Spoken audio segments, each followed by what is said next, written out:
आप देख रहे हैं कर्तव्य एवं निष्ठा का बयान, साहित्य और संस्कृति का बयान, समता की आवाज बयान टीवी।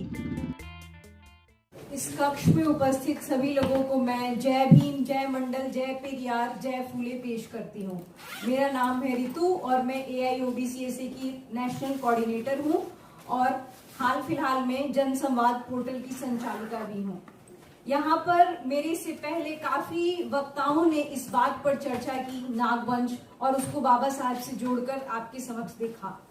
तो मैं इस बात पर बहुत ज्यादा जोर नहीं दूंगी कि आर्य कौन थे, कहाँ से आए, उनको कब जाना चाहिए, कब नहीं जाना चाहिए। मेरा एक जो शोध कहता है, जो इतिहास कहता है कि हम सभी मूल निवासी हैं और मूल निवासी वह कौन है, तो इस देश के SC, ST, OBC महिलाएं और माइनॉरिटीज है and we are the 85% of this population.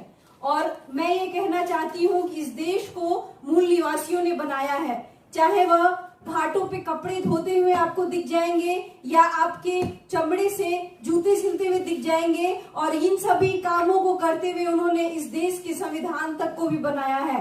तो आज यह देश जो भी बना है यहाँ के मूल निवासियों की वजह से ही बना है।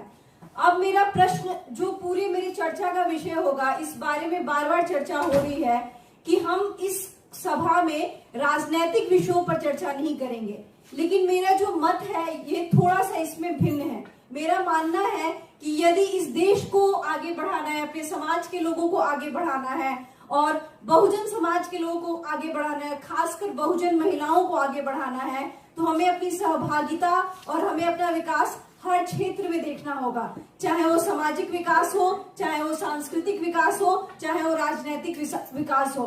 और यह तीनों चीजें इंटरकनेक्टेड हैं। और वह किस तरीके से इंटरकनेक्टेड है, क्योंकि बिना सामाजिक और सांस्कृतिक विकास के राजनीतिक विकास नहीं हो सकता है। तो सबसे पहले हमारा डिस्कशन होगा सामाजिक और सांस्कृतिक विकास पर, और उसमें मैं मुख्य रूप से महिलाओं की भूमिका को दर्शाना चाहूंगी।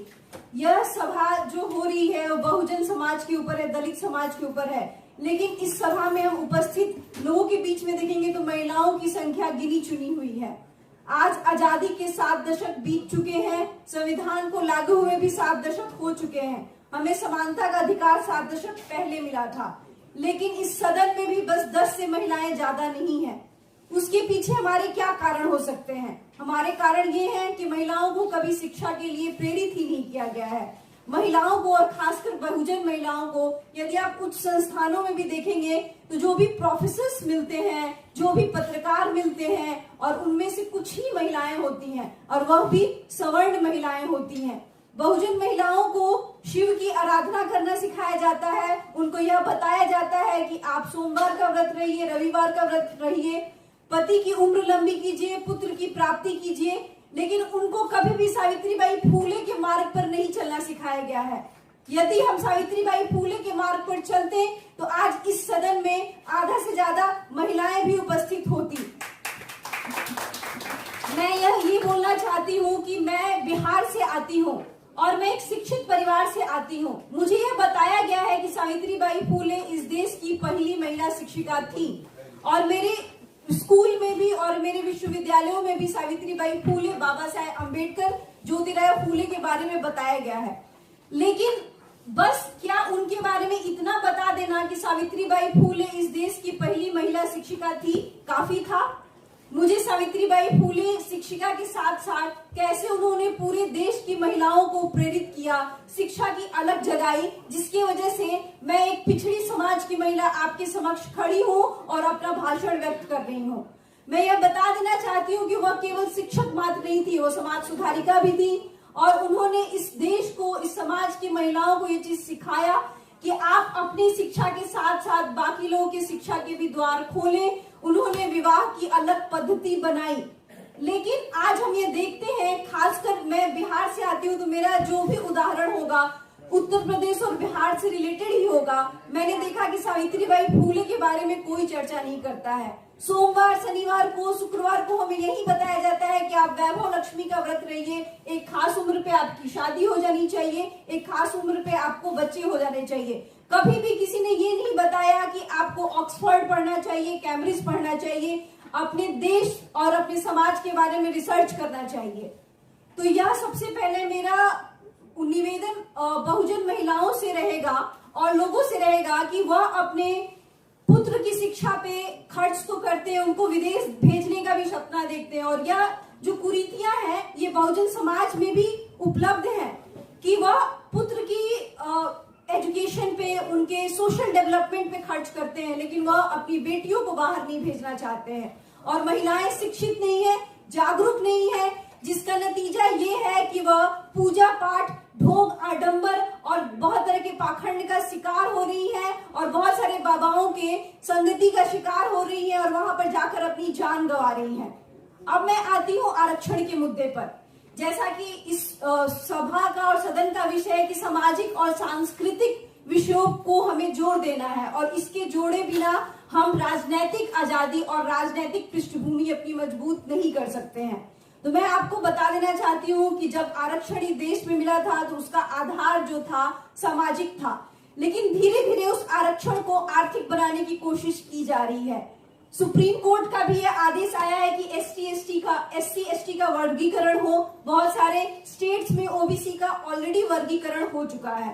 तो अब आरक्षण को सामाजिक ना समझकर आर्थिक समझा जा रहा है, जिससे नुकसान किसको हो रहा है? नुकसान बहुजन समाज के लोगों को हो रहा है। और जब जब भी आरक्षण की बात हुई है, चाहे वो एससी एसटी की आरक्षण की बात हो, मंडल कमीशन की बात हो, चाहे महिलाओं के आरक्षण की बात हो, तब तब इस देश का सवर्ण तबका जो कि केवल 10 से 12% है, वह सड़कों पर आकर आत्मदाह करने के लिए भी खड़ा हुआ है।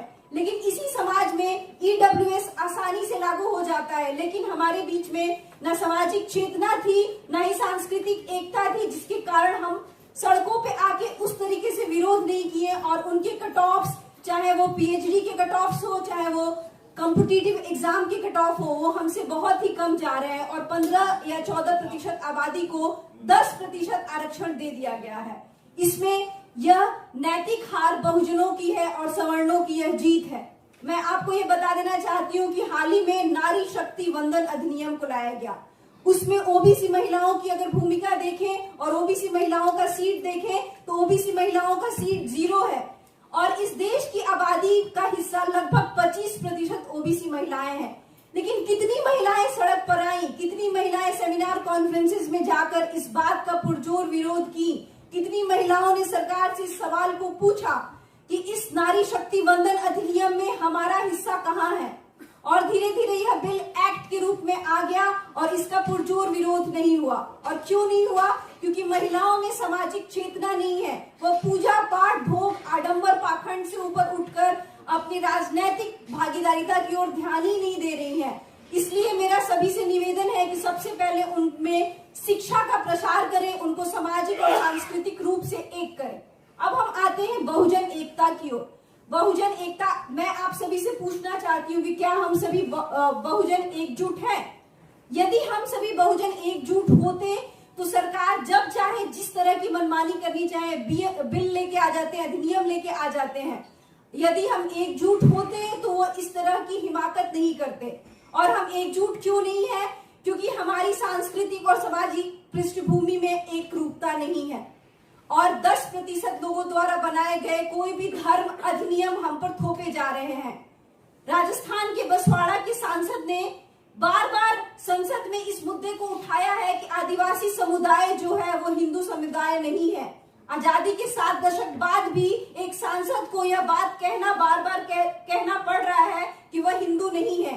इस लोकसभा में सरना धर्म कोड भी बहुत ही चर्चाओं में रहा और झारखंड के आदिवासी से लेकर उड़ीसा के आदिवासियों ने यह चीज कहा कि जनगणना में उनके लिए एक अलग सा कॉलम होना चाहिए जिसमें सरना मेंशन होना चाहिए, ताकि उनको जबरन हिंदू ईसाई ना बनना पड़े और वह अपने धर्म को वहां पर रखे और वह यह कहे कि हम सरना धर्म से आते हैं और हमारे इष्ट और आराध्य गणेश, शिव, देवी, दुर्गा नहीं है। हमारे आराध्य प्रकृति है और हम प्रकृति के उपासक हैं। हमारे कल्चर, हमारी संस्कृति, हमारा खान पान, पहनावा, सब चीज अलग है। लेकिन 80-85% होने के बावजूद भी देश का 10 से 12% हिंदू धर्म हम पर थोपा जा रहा है।